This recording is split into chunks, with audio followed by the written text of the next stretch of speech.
சக்திவேல் அடுத்த வர எபிசோடில் பார்த்திங்க அப்படின்னா, ஷங்கர் பார்த்திங்க அப்படின்னா, வேலுவை வந்து ரொம்பவே வந்து ஃபோர்ஸ் பண்ணி, "நீ வந்து சக்தியோட அம்மா, அப்பா 60ஆம் கல்யாணுக்கு போய் அட்டன் பண்ணு. சக்தியை விட்டு நீ விலகிராத. நீ எப்படி அவளை விட்டு விலகுறியோ, வாழ்க்கை வந்து சீக்கிரம் சுத்தமாக ஒன்றுமே இல்லாமல் ஆயிரும்.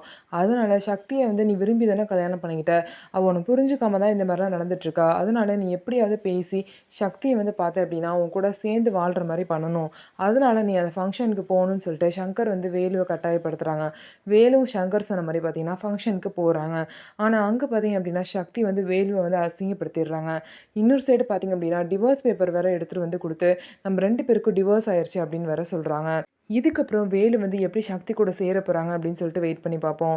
ஸோ இன்னொரு சைடு பார்த்திங்க அப்படின்னா இந்த மாதிரி அன்புச்செல்வன் சார் வீட்டில் பார்த்தீங்கன்னா அவங்க அம்மா வந்து நிறையா பொண்ணுங்க ஃபோட்டோவை காமிச்சு உனக்கு வந்து கல்யாணம் பண்ணணும், உனக்கு கல்யாணம் வயசாயிருச்சு, ஒழுங்காக ஒரு பொண்ணை பார்த்து செலக்ட் பண்ணு அப்படிங்கிறாங்க. அதுக்கு அன்பு சார் பார்த்திங்க அப்படின்னா, "இப்போ எதுக்குமா எனக்கு பொண்ணு தெரியும், நான் உங்களை கல்யாணம் பண்ணி வைங்கன்னு சொன்னேனா?" அப்படின்னு சொல்லிட்டு கேட்குறாங்க. "எதுக்காக நீ இந்த மாதிரிலாம் பேசுகிற, அப்போ நீ இந்த பொண்ணையாவது லவ் பண்ணுறியா?" அப்படின்னு சொல்லிட்டு கேட்குறாங்க. "அது லவ் இல்லை, அது ஒரு அன்பு மாதிரி தான். ஆனால் அந்த பொண்ணை உங்களுக்கு கண்டிப்பாக பிடிக்கும். ஆனால் அந்த பொண்ணு என்னை லவ் பண்ணுறாளா, என்னை பிடிச்சிருக்கா அப்படின்னு சொல்லிட்டு எனக்கு தெரியல. அதை தெரிஞ்சுக்கிட்டு அதுக்கப்புறம் நான் சொல்கிறேன். அதுக்கப்புறம் நீங்கள் வீட்டில் போய் பேசுங்க." அப்படின்னு சொல்லிட்டு அன்பும் சொல்கிறாங்க. சரி, அந்த பொண்ணுக்கு ஃபஸ்ட்டு உன்னை பிடிக்குதான்னு தெரிஞ்சுக்கிட்டு வான்னு சொல்லிட்டு அன்போட அம்மாவும் சொல்கிறாங்க. ஸோ அன்பு பார்த்திங்க அப்படின்னா அவரோட லவ் வந்து தேன்கிட்ட சொல்லுவாரா? சொன்னதுக்கப்புறம் தேனோட ரியாக்ஷன் எப்படி இருக்க போகுதுன்னு சொல்லிட்டு வெயிட் பண்ணி பார்ப்போம். நம்ம வீடியோ உங்களுக்கு பிடிச்சிருந்தா நம்ம வீடியோவை லைக் பண்ணிக்கோங்க.